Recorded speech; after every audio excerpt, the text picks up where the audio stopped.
Hey, deserving listeners, 90 Day Fiancé. I'm going to react to it. As I always say, since this is a psychology podcast and a psychology YouTube channel, we often get into triggering material. So make sure that you take care of yourself while you're watching and maybe not watch certain sections. Let's watch the show. Whoa, what do we got here, baby?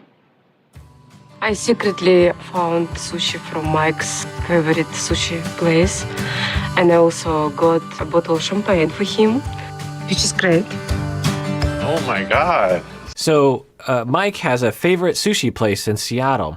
I would love to know what is his favorite sushi place. I decided I was going to go to every Japanese restaurant in the greater Seattle area and rate every single one of them and rank them on a list. And it was like 150 restaurants that I went to and ranked them all. And I got real micro on like who was the best. By the way, the very best is Maneki in the International District, Chinatown in Seattle. It's the oldest restaurant in Seattle. I think it's 150 years old, and it feels like going into my grandma's kitchen. It's a wonderful, multifaceted restaurant. They have sushi, but they have all the others. That was always my big thing, is Japanese food is not just sushi. Wife you? Your pain in the butt. Pain in the butt, yes. Say happy birthday and I love you. Amen. Thank you so much for this wonderful night ahead of us. All right, shall we dig in?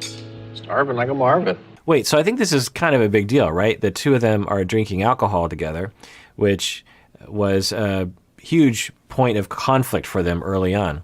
So I want to just pause and comment on that they're both allowing themselves to have a drink, and so they're getting along. Not that every couple has to drink, but I'm just glad to see that they somehow worked out their differences on that issue. You sometimes come off a little harsh. I mean, they have to give me credit. I'm from another country, honestly. You still got to be nice to them. You can't attack people. You come off harsh sometimes. People are very polite. I mean, Reno is amazing. Everyone's like family oriented. Maybe they shouldn't send naked pictures to you. Then I will be polite. Oh, no. Okay, so they both have legitimate stances. For him, he's saying, well, I want you to get along with my friends, but you can be a little harsh sometimes. I think he could have delivered that a little better. He could have said something like, honey, you're a lovely person and I love you. And some of my friends, Uncle Bo, for example, they really like you. So you're a likable person.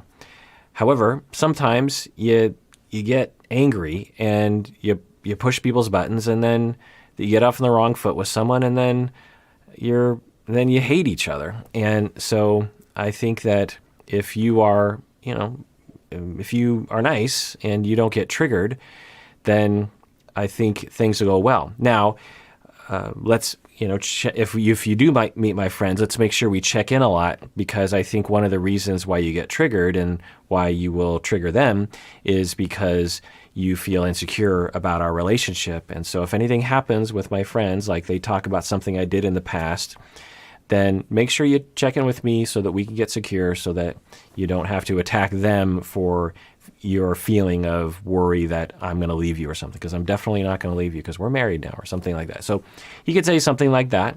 It's not what he said. All that he said was, well, if you are harsh sometimes, and so if you're harsh, then it's going to cause problems with my friends, and then you're not going to get along with my friends, and they're not going to like you. And then she feels hurt by that because she is being insulted and possibly being blamed.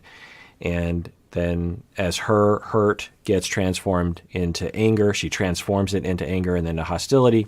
And she says, well, I won't be harsh as long as people don't send naked pictures to you. Now, I don't remember that detail. Is that something that we heard about, where one of his friends sent naked pictures to him? But at any rate, I'm guessing Mike doesn't feel that that's fair, and now they're off and running again. So they seem to have two modes that, and I've watched them a lot thus far. I've seen a lot of Mike and Natalie over the past, 6 months or something, because I went back and watched previous seasons. And we see two modes with them. One mode is when they're pretty much getting along, but they just, I think, avoid certain topics. And that's okay. If you can make that work, then that can work. It's not ideal, but it can work. The other mode they get into is where they're having high conflict. Oh, and there's a third mode where, so there's two kinds of conflict that they will get into. They will either have this kind of conflict where they're jabbing at each other. You're harsh, something about naked pictures. And then they have another mode where they put walls up.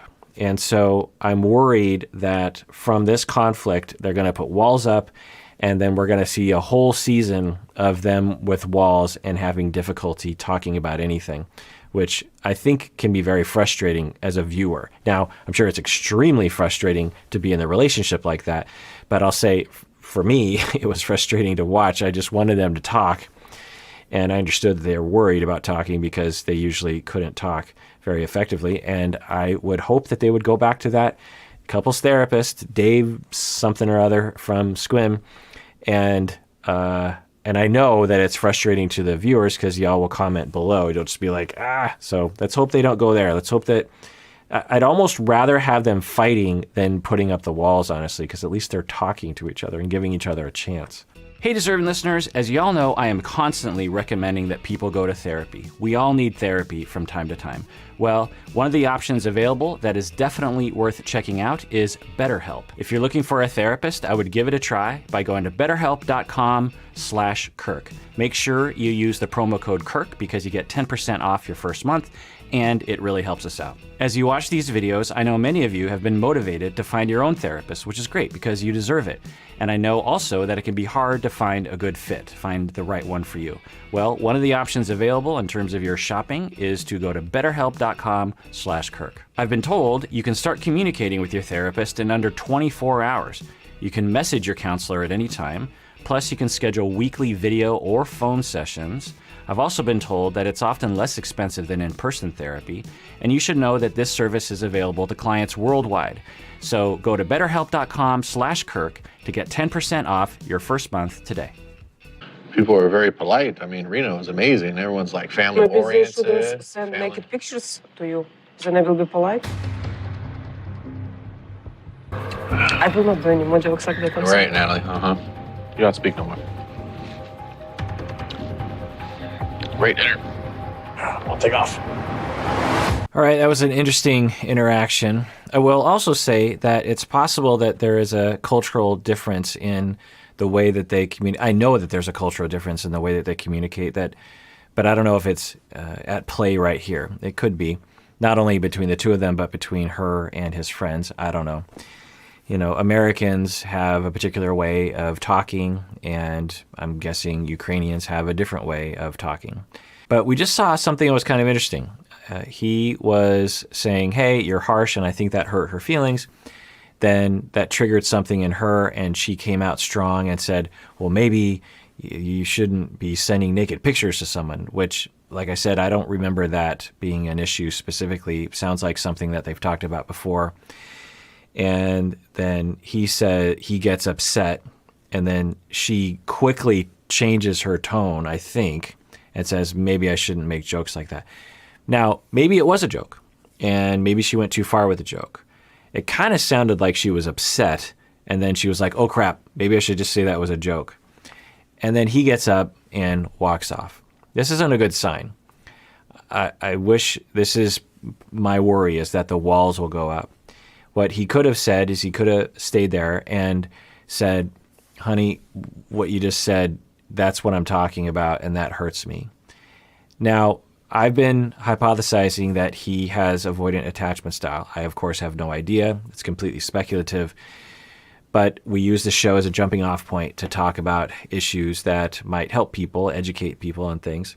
And when people have avoidant attachment based on very reasonable reasons that they developed early in life, they, in a situation like this, will tend to run.